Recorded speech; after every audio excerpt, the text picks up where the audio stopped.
Chapter 16. The Inquest. The inquest chamber was a room designed to strip stories of their poetry. No shadows, no corners, no softness. Just a long table, a row of officials, and the relentless clarity of overhead lights that made everything grief, guilt, truth look clinical. Nesrine sat at the center, her uniform immaculate, her expression composed. Arthur sat in the back row, a quiet anchor in a room that felt engineered to unmoor her. The coroner cleared his throat. Capitain Boudaoud, please begin your account. Nesrine opened the folder before her. The pages were crisp. The ink was dry. The truth was anything but. She began. Her voice was steady, professional, stripped of the nuance she carried inside her.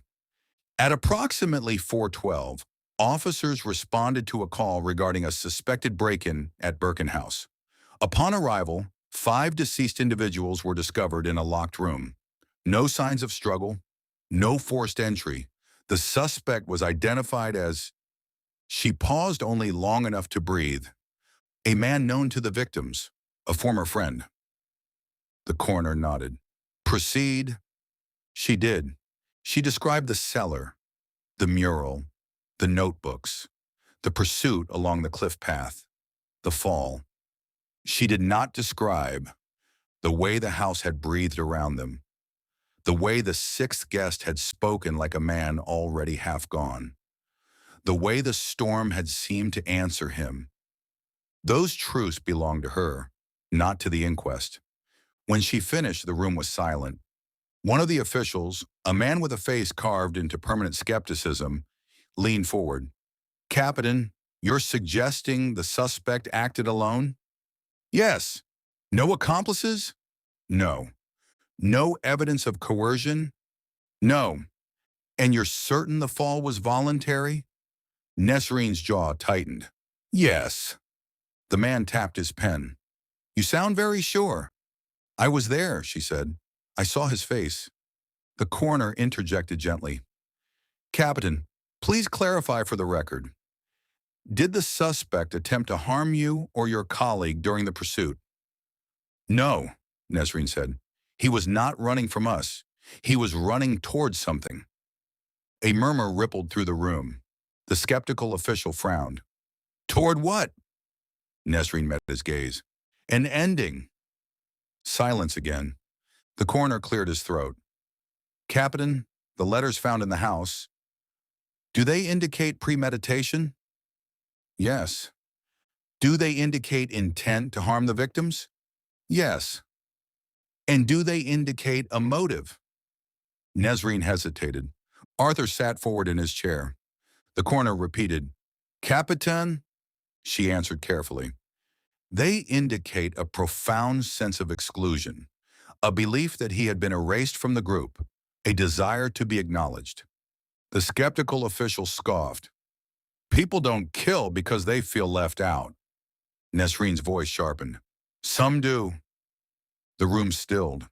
She continued quieter now. Loneliness is not benign. Neglect is not harmless.